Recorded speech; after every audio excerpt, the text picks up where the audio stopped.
प्रिय विद्यार्थियों, आपका स्वागत है जेएचपी कोचिंग में। और मैं आज आपके लिए लेकर आया हूँ 2024 राजीव अनसॉल्व्ड पेपर जीव विज्ञान कक्षा 12 के लिए स्टूडेंट।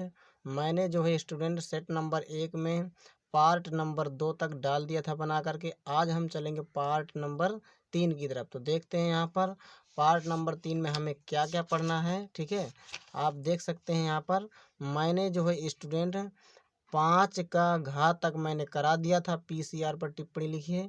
आज हम चलेंगे 6 का से स्टार्ट करते हैं। तो चलते हैं बिना देरी किए। देखिए 6 का हमारा क्या कह रहा है, मेंडल के प्रभाविता नियम का वर्णन कीजिए। ठीक है, तो आपको उत्तर में लिखना है जब विपरीत विपरीत अलग अलग जब विपरीत लक्षण लंबा व बौना पौधों के बीच संकरण कराया जाता है तो प्रभावी लक्षण वाला जीन अपना लक्षण प्रदर्शित करता है, जबकि अप्रभावी लक्षण वाला जीन अपना लक्षण प्रदर्शित नहीं करता है। यही क्या है, मेंडल के प्रभाविता का नियम। इसके बाद हम देखेंगे उदाहरण। ठीक है, क्या लिखना है, जब विपरीत लक्षण व लंबा व बौना पौधों के बीच संकरण कराया जाता है तो प्रभावी लक्षण वाला जीन अपना लक्षण प्रदर्शित करता है, जबकि अप्रभावी लक्षण वाला जीन अपना लक्षण प्रदर्शित नहीं करता है। यही क्या है, मेंडल प्रभाविता का नियम। उदाहरण में क्या है, हमने लिया है शुद्ध लंबा पौधा, शुद्ध बौना पौधा, कैपिटल टी स्मॉल टी। ये क्या होते हैं, हमारे जनक होते हैं। और देखिए यहाँ पर जब ने हमने यहाँ पर संकरण कराया है तो हमें कैसा मिला है, लंबा पौधा मिला। इस कैपिटल टी का स्मॉल टी से कराया तो कैसा मिले, कैपिटल टी स्मॉल टी। तो ये कैसा है, लंबा पौधा है। तो ये पीढ़ी कौन सी है, F1 पीढ़ी है। F1 पीढ़ी में देखिएगा प्रिय स्टूडेंट, मैंने यहाँ पर सिर्फ समझाने के तरीके के मैंने यहाँ पर एक ही टी और एक ही टी का संकरण कराया है। जबकि आप करा भी सकते हैं दोनों टी को अलग करके, यानी मतलब दोनों को युग्मक बना करके। जब दोनों टी को आप अलग अलग करेंगे तो पहले वाले टी का इसके साथ कराएंगे, फिर इस वाले टी का इसके साथ कराएंगे, फिर इस टी का इसके साथ है, फिर इस टी का आप इसके साथ कराएंगे जब संकरण, तो सभी के सभी आपको ऐसे ही मिलेंगे, लंबा पौधा यानी मतलब लंबे पौधे ही आपको मिलेंगे। यानी मतलब कैपिटल टी और स्मॉल टी ही आपको मिलेंगे। इसीलिए मैंने एक ही लिया है यहाँ पर, एक एक ही का संकरण कराया, एक ही टी का, क्योंकि सभी के सभी हमें मिलेंगे कैसे, लंबे पौधे। आप करा भी सकते हैं, ठीक है, मगर यही आपका राइट आंसर है। आप यही भी अच्छी तरह से इसका स्क्रीनशॉट ले लीजिए। इसके बाद हम चलते हैं आगे की तरफ। तो देखिए प्रिय स्टूडेंट, 6 का हमारा खा कह रहा है बहुजीनी वंशागति से आप क्या समझते हैं, उपयुक्त उदाहरण सहित समझाइए। तो हम चलते हैं बहुजीनी वंशागति के बारे में समझते हैं। उत्तर में आपको लिखना है बहुत सारे जीन मिलकर एक लक्षण प्रारूप का नियंत्रण करते हैं। ऐसे लक्षणों की वंशागति जिनका नियंत्रण अनेक जीन के द्वारा होता है उसे बहुजीनी वंशागति कहते हैं। ठीक है, मैं सरल शब्दों में बता दूं स्टूडेंट कि यदि एक लक्षण का निर्धारण कई सारे जीन मिलकर करते हैं तो उस प्रकार की वंशागति को क्या कहते हैं, बहुजीनी वंशागति। यह भी एक अच्छी परिभाषा होती है कि जब एक लक्षण को कई सारे जीन मिलकर के निर्धारित करें तो उस प्रकार की वंशागति को क्या कहते हैं, बहुजीनी वंशागति कहते हैं। आपको बता दूं जिंदा उदाहरण है, आपका उदाहरण जिंदा है मनुष्यों में त्वचा का रंग, ये जिंदा उदाहरण है। ठीक है, मनुष्यों में त्वचा का रंग आप देख सकते, जो मनुष्यों में त्वचा का रंग है, जो लक्षण है, उस लक्षण को कौन से बहुत सारे जीन मिलकर के निर्धारित करते हैं। ठीक है, मनुष्य को में त्वचा का जो रंग होता है, काला हो या गोरा, कैसा भी रंग हो, कौन निर्धारित करते हैं, एक लक्षण को बहुत सारे जीन मिलकर के। उस प्रकार की वंशागति क्या कहते हैं, बहुजीनी वंशागति। इसके बाद हम चलते हैं नेक्स्ट क्वेश्चन की तरफ। देखिए प्रिय स्टूडेंट, 6 का ग हमारा कह रहा है आनुवंशिक कूट की प्रमुख विशेषताओं का वर्णन कीजिए। ठीक है, इसकी विशेषताओं के बारे में हमें लिखना है।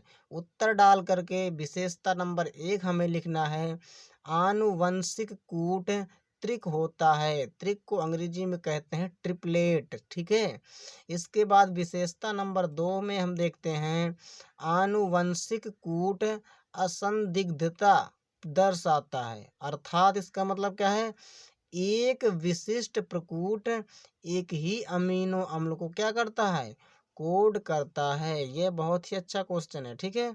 इसके बाद तीसरा विशेषता हम देखेंगे, तीसरी, आनुवंशिक कूट अनअतिव्यापी होता है। अनअतिव्यापी को अंग्रेजी में कहते हैं नॉन ओवरलैपिंग, ठीक है, होता है। अर्थात इसका मतलब क्या है, प्रकूट के एक ही अक्षर का, प्रकूट के एक ही अक्षर का उपयोग दो विभिन्न, विभिन्न का मतलब अलग अलग प्रकूटों में नहीं किया जा सकता है। ये विशेषता नंबर तीसरी हो गई। अब हम देखेंगे विशेषता नंबर चौथी, क्या है, आनुवंशिक प्रकूट कोड की खोज नीरेनबर्ग एवं मैथाई ने की थी। किसने की थी खोज?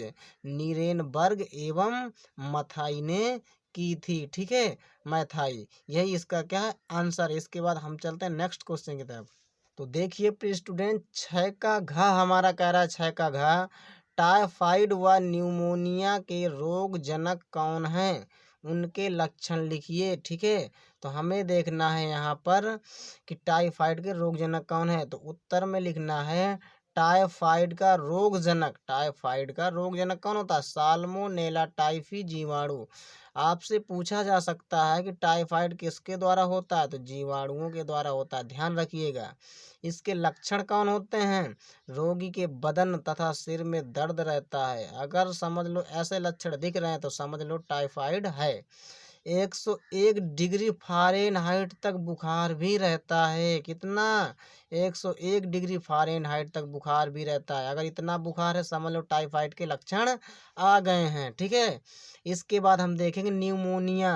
तो इसका रोग जनक कौन होता है, स्ट्रेप्टोकोकस न्यूमोनी जीवाणु। यह भी जीवाणुओं के द्वारा होता है। कौन सा है, स्ट्रेप्टोकोकस न्यूमोनी जीवाणु। हालांकि ये क्वेश्चन का जो आंसर है, जो जीवाणु का नाम है, कठिन तो बहुत है मगर आपको याद करना ही करना पड़ेगा क्योंकि बहुत पूछा जाता है, ठीक है। इसके बाद लक्षण के बारे में देखना है। लक्षण क्या है, अचानक शरीर का ठंडा होना। अगर अचानक शरीर का ठंड हो रहा है, अचानक शरीर में ठंडी आग लग रही है, शरीर में अगर आपको लग रही है तो समझ लो कैसा लक्षण आ गया, किसका है, न्यूमोनिया का। छाती में अगर दर्द हो रहा है समझ लो लक्षण किसके आ रहे हैं, न्यूमोनिया के। जुकाम हो गई तब भी समझ लो न्यूमोनिया का लक्षण है। सांस लेने में तकलीफ हो रही है तब भी समझ लो कैसा है, न्यूमोनिया के लक्षण आपके शरीर में आ गए हैं, यानी न्यूमोनिया होने वाली है। ये क्या है, इसके लक्षण है। इसके बाद हम चलते हैं नेक्स्ट क्वेश्चन की तरफ। चलते हैं 7वां क्वेश्चन हमारा क्या कह रहा है, जैव प्रौद्योगिकी पर निबंध लिखिए, ठीक है। तो आपको लिखना है जैव प्रौद्योगिकी पर निबंध। क्या लिखना है, जैव प्रौद्योगिकी या जैव तकनीक विज्ञान, जिसे कहते हैं बायोटेक्नोलॉजी, विज्ञान की सबसे युवा एवं महत्वपूर्ण शाखा है। कौन, जैव प्रौद्योगिकी, ठीक है। क्योंकि इसने मानव कल्याण का कार्य किया गया है। क्या हुआ है, क्योंकि इसने मानव कल्याण का कार्य किया गया इसमें, ठीक है, ध्यान दीजिएगा। क्योंकि इसने मानव कल्याण का कार्य किया गया है इसमें। इसमें ये होता है स्टूडेंट, क्योंकि इसमें ये आप कर सकते हैं, क्योंकि इसमें मानव कल्याण का कार्य किया गया है। किसमें, बायोटेक्नोलॉजी में। इस इस मानव जीवन के, देखिए ये एप्लीकेशन है, लिखा है एप्लीकेशन ऑफ बायोलॉजिकल एक्टिविटीज़, ठीक है, आप पढ़ लीजिएगा। मानव जीवन के सामान्य स्तर को ऊपर उठाने एवं मानव कल्याण हेतु किया गया है।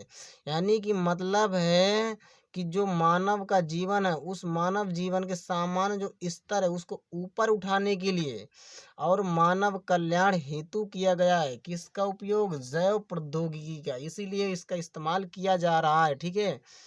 इसके बाद हम और आगे देखते हैं। और देखिए प्रिय स्टूडेंट, वास्तव में जैव प्रौद्योगिकी अपने आप में एक शुद्ध विज्ञान नहीं है, बल्कि जीव विज्ञान की विभिन्न विभिन्न शाखाओं, जैसे कोशिका विज्ञान, कामा आणविक जैविकी, कामा सूक्ष्म जैविकी, कामा आनुवंशिक, आनु ये बड़ा आ है, आनुवंशिकी, कामा जैव रसायन तथा अभियांत्रिकी, और उद्योग एवं अर्थशास्त्र जैसे क्षेत्रों का संयुक्त प्रयास है। ठीक है, संयुक्त का मतलब होता है जोड़, पूरा जुड़ा हुआ, संयुक्त प्रयास है। पिछले 10 वर्षों में, ये पिछले है लिखा है, ठीक है, पिछले 10 वर्षों में जैव प्रौद्योगिकी को अनेक प्रकार से परिभाषित किया गया है। पिछले 10 वर्षों में अनेक प्रकार से परिभाषित किया गया है। हम आगे देखेंगे भी कैसे परिभाषित किया गया है। ठीक है, और हम देखेंगे अत्यंत सरल शब्दों जैव तकनीकी जैव साधनों के औद्योगिक अनुप्रयोग किए जाने की विज्ञान की अत्यंत महत्वपूर्ण शाखा है। कौन? जैव प्रौद्योगिकी। ठीक है, दूसरे शब्दों में हम कह सकते हैं कि मानव जीवन के प्रत्येक स्तर के लिए, मानव जीवन के हर एक स्तर के लिए जैविक तंत्रों, जैविक क्रियाओं एवं अवस्थाओं के विकास एवं योजनाबद्ध तरीके से अनुप्रयोग को जैव प्रौद्योगिकी कहते हैं। यहाँ से इसकी परिभाषा है, ध्यान दीजिएगा। ठीक है, अब हम मिलेंगे अगले वीडियो में स्टूडेंट। तो चलते हैं, नमस्कार, जय हिंद, वंदे मातरम।